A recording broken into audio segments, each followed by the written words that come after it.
Hello भाई, तो आज मैं आपके सामने दो इम्पोर्टेंट क्वेश्चन डिस्कस करने वाला हूँ। ये जो क्वेश्चन है ये टाइम, स्पीड एंड डिस्टेंस से है। तो देखते हैं पहला क्वेश्चन। तो पहले क्वेश्चन में क्या दिया गया है, एक रेलगाड़ी 7 बजे, सुबह के 7 बजे से निकलती है स्टेशन ए से। स्टेशन ए है, स्टेशन ए से निकलती है और स्टेशन बी तक जाती है।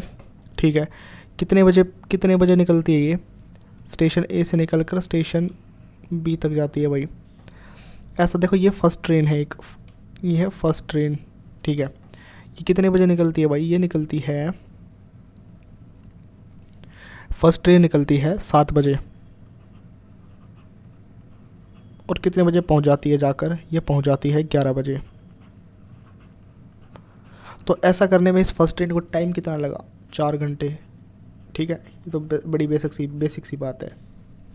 अब देखिए दूसरी ट्रेन, ये बी से चलना शुरू करती है, बी से चलकर कहाँ तक आ जाती है भाई, ए तक। ऐसा करने में देखो इसको टाइम कितना लगा। जब ये बी से चलना शुरू करती है तो टाइम कितना हो रखा था भाई, जब ये बी से चलना करती जब 8 बजे रखे थे। ठीक है, ये 7 बजे सुबह के और ये सुबह के 8 बजे। पहली वाली सुबह के 7 बजे और दूसरी वाली सुबह के 8 बजे, ये सेकंड है।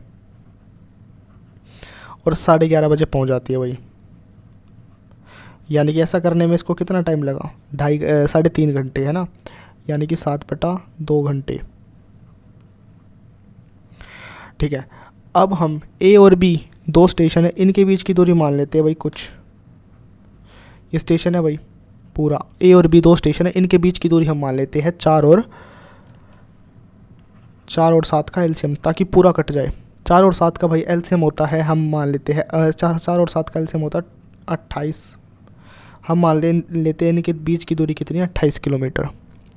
अब ए की फर्स्ट वाली ट्रेन की स्पीड कितनी निकलेगी, ट्रेन की स्पीड, तो दूरी बटा चाल होगा। चाल निकालने के लिए क्या फॉर्मूला होता है, दूरी बटा समय। तो पहली वाली ट्रेन ने कितने की दूरी की, 28 किलोमीटर की दूरी 4 की स्पीड से, 4 घंटे में की, तो 7 किलोमीटर प्रति घंटा उसकी स्पीड होगी। तो पहले वाली की स्पीड कितनी थी, 7 किलोमीटर पर आवर। अब सेकंड रेलगाड़ी की स्पीड देखते हैं। दूरी बटा समय हमारा टाइम होता है, चाल होती है। तो दूरी कितनी दी गई है, 28, और समय कितना दिया गया 7/2। अगर इसको कैंसिल आउट करेंगे, यहाँ से 4 आ जाएगा। ठीक है, यहाँ से जब 4 आ जाएगा और ये 2 जाके 4 से मल्टीप्लाई हो जाएगा, तो हमारा आंसर यहाँ से आ जाएगा 8 किलोमीटर पर आवर। तो सेकंड वाली ट्रेन की स्पीड 8 किलोमीटर पर आवर आ जाएगी। सेकंड वाली ट्रेन की स्पीड 8 किलोमीटर पर आवर। ठीक है, ये बस मैंने आपको इतना लंबा वैसे ही एक्सप्लेन कर दिया, बस ताकि हर टाइप के बच्चे को समझ में आए। ठीक है, ये हमारा हो गया है। हमने क्या दिया है, टाइम दिया था, हमने स्पीड निकाल दी, टोटल टाइम दिया था। अब क्वेश्चन में ये पूछा गया है कि ये ट्रेन जो है ये आपस में दोनों रेलगाड़ी कितने बजे एक दूसरे को पार करेंगी, ये पूछा गया है। ठीक है, ये वाली रेलगाड़ी कितने बजे चलना शुरू किया था, इस वाली रेलगाड़ी ने भाई, देखो पहली वाली रेलगाड़ी ने किया था 7 बजे शुरू चलना। ठीक है, सॉरी 7 बजे, ये रहा 7 बजे चलना इसने शुरू किया था। 7 बजे जब इसने चलना शुरू किया था, और दूसरी वाली ने 8 बजे चलना शुरू किया था। ठीक है, पहली वाली ने 7 बजे, दूसरी वाली ने 8 बजे, यानी कि पहली वाली 8 बजे तक कितनी दूरी कवर कर चुकी होगी। पहले वाली ट्रेन 7 बजे चली, 8 बजे तक, यानी कि 1 घंटे बाद, 1 घंटे के बाद 7 किलोमीटर ये तय कर चुकी होगी। ठीक है, तो अब कितना गैप बचा इन दोनों के बीच में, 21 किलोमीटर। अब ध्यान से देखो भाई, ये जो फर्स्ट वाली ट्रेन है ना, 8 बजे देखो यहाँ खड़ी रहेगी, यहाँ इस येलो वाले स्थान पर। और जो दूसरी ट्रेन है ना, वो बी पर खड़ी रहेगी 8 बजे। तो एक तरीके से इन दोनों के बीच की दूरी कितनी हो गई, 8 बजे। इन दोनों के बीच की दूरी 8 बजे हो गई है 21 किलोमीटर। 21 किलोमीटर इन दोनों के बीच की दूरी हो गई है 8 बजे।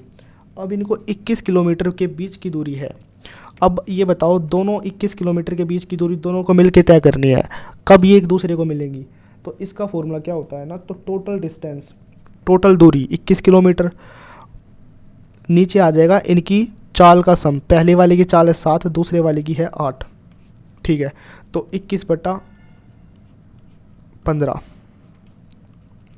अब ये फॉर्मूला होता है। वैसे अगर देखो, दो दो, अगर कोई रेलगाड़ी है या बस या फिर साइकिल कुछ भी है, उनके बीच की दूरी आपको दी है और उनकी चाल दी है, तो उनके बीच की दूरी ऊपर रखेंगे और उनकी जो चाल है वो नीचे रखेंगे और डिवाइड करा देंगे, 7/5 आ जाएगा। 7/5 घंटे लगेंगे, ठीक है। तो 8 बजे इनके बीच की दूरी कितनी थी? 21 किलोमीटर। 8 बजे प्लस 7/5 घंटे, ठीक है। 7/5 घंटे, 8 बजे 7/5 घंटे का कितना क्या मतलब होता है भाई? 7/5 घंटे का मतलब होता है 1 घंटा 1 घंटा 24 मिनट, ठीक है। 1 घंटा 24 मिनट, यानी कि 9 बजकर 24 मिनट पर ये एक दूसरे से मिल जाएंगी। आई होप आपको ये वाला क्वेश्चन समझ में आया होगा, क्योंकि ये क्वेश्चन थोड़ा टाइम टेकिंग है। अब चलते हैं नेक्स्ट क्वेश्चन पे। नेक्स्ट क्वेश्चन में क्या दिया गया है भाई? नेक्स्ट क्वेश्चन में दिया गया है एक कार कुछ दूरी 25 घंटे में तय करती है। एक कार कुछ दूरी 25 घंटे में तय करती है। यदि कार की गति में कमी कर दी जाए, 1/5 की कमी कर दी जाए, तो कार उतने ही समय में, यानी कि समय चेंज नहीं किया इन्होंने, तो कार उतने ही समय में 20 किलोमीटर की दूरी कम तय कर सकेगी। अब देखो ध्यान से, मैं आपको बताता हूँ एक चीज़ कि ये दिया है आपको मैं हिंदी में बताता हूँ। देखो, आपको दी गई है दूरी का फॉर्मूला क्या होता है भाई? दूरी का फॉर्मूला होता है चाल गुना में समय, ठीक है। अब इन्होंने दिया कुछ दूरी तय की होगी इन्होंने, चाल गुना में समय। अब देखो, चाल मान लेते, चाल फर्स्ट के साथ समय लगाया होगा कुछ और दूरी निकल के आई होगी, ये पहली वाली दूरी निकल के आई है, ठीक है। अब इन्होंने क्या बोला? उतने ही समय में, यहाँ पर एक लाइन बोली है उतने ही समय में, यानी कि 25 घंटे में ही चाल में कमी की है 1/5 की, चाल में 1/5 की कमी की है, तो उतने ही समय में 25 घंटे में ही कमी करने के कारण वो 200 किलोमीटर की दूरी कम तय कर पाई। यानी कि दूरी, अब चाल क्या हो गई? चाल कम करते ही 1/5 चाल क्या हो गई? कम हो गई, तो चाल 2 आ गई अब, है ना। लेकिन समय उतना ही लगाया, समय मतलब टाइम उतना ही उन्होंने रखा कि चाल बेशक से कम हो गई लेकिन हम 25 घंटा ही चलाएंगे कार को, ठीक है। तो दूरी 2 निकल के आई होगी, दूसरी दूरी निकल के आई होगी, ठीक है। अगर आप इनका अनुपात निकालो भाग करके अगर आप इनका अनुपात निकालोगे ऐसे करके, तो आप क्या देखोगे? समय से समय कट जाएगा, कट गया समय से समय, तो दो दूरी का अनुपात है, पहली दूरी और दूसरी दूरी 2, वो किसके अनुपात के बराबर है? चाल के अनुपात के, पहली वाली चाल और दूसरी वाली चाल, ठीक है। ये तो अब इसी क्वेश्चन को ध्यान में रख के, इसी कॉन्सेप्ट को ध्यान में रख के करते हैं। यानी कि देखो, समझाने का यही था इस पूरे उस क्वेश्चन में, इस पूरे कॉन्सेप्ट में, कि अगर समय सेम है तो दूरी का जो अनुपात होता है वही चाल का अनुपात होता है। तो भाई चाल का अनुपात कितना निकल के आएगा? चाल का अनुपात निकल के आएगा,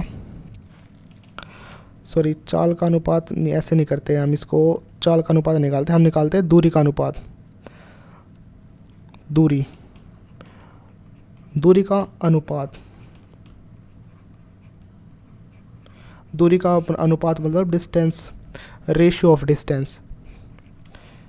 दूरी का अनुपात मैंने बोला चाल के अनुपात के बराबर होगा। चाल का अनुपात, चाल कितनी थी पहले? 5, अब 4 हो गई, ठीक है। देखो यहाँ पर लिखा हुआ है साफ साफ, चाल का अनुपात और दूरी का अनुपात एक ही है। पहले चाल कितनी थी? 5, अब चाल कितनी हो गई? 4। यही किसका रेशियो है? डिस्टेंस का। पहले डिस्टेंस कितना था? दूरी कितनी थी? 5, अब दूरी कितनी हो गई? 4। तो इनके बीच का गैप कितना है? 1। वही 1 किसके बराबर है? 200 किलोमीटर की दूरी। 1 200 किलोमीटर के बराबर है, तो 5 किसके बराबर होगा? 5 होगा 1000 किलोमीटर के बराबर। 5 होगा 1000 किलोमीटर के बराबर। 5 किसके बराबर होगा? 1000 किलोमीटर के बराबर। और इस 1000 किलोमीटर को तय करने में कार को कितना समय लगा है? इस 1000 किलोमीटर को तय करने में उसको लगा है 25 घंटे। तो अब आप इसे कैंसिल आउट कर दीजिए, यहाँ पर आ जाएगा 40। तो यहाँ कितना आ जाएगा? 40 किलोमीटर प्रति घंटा। यही हमारा आंसर है इस क्वेश्चन का। आई होप आपको ये क्वेश्चन समझ में आया होगा। Thank you.